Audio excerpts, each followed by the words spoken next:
One of my biggest questions is if you're going to buy a business with almost no cash. It is one of those interesting topics.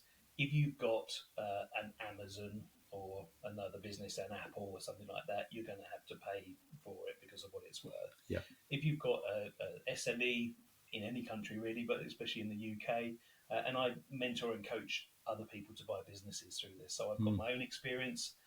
I've acquired 3 businesses and opened up a new company as well in the last 5 years. So I've got my own first-hand experience, but I've also helped multiple mentees over the last 5 years, 4 years, to buy multiple businesses as well.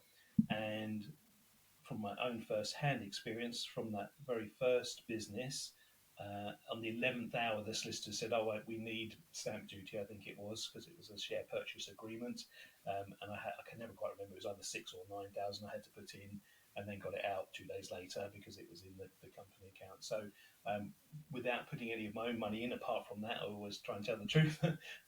We borrowed money to buy it. So it's a bit like when you buy a house.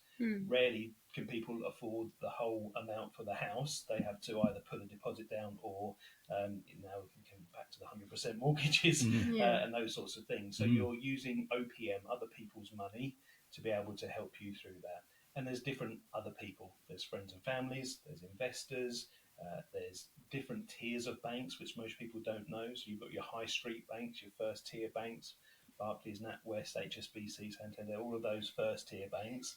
And then you've got a second layer underneath them, which are all still FCA regulated and everything else that they have to be a bank, but they have a wider lending criteria than the high street ones.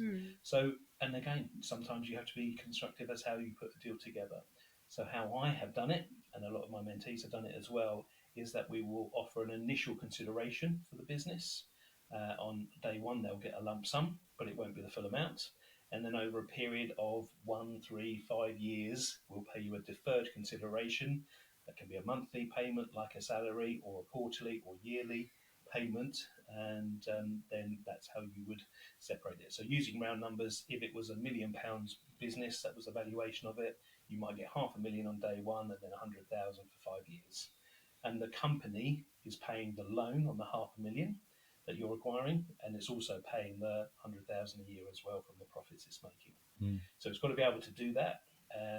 That's where your due diligence comes in, to look into the company, and if it can do all of that, then you can keep buying.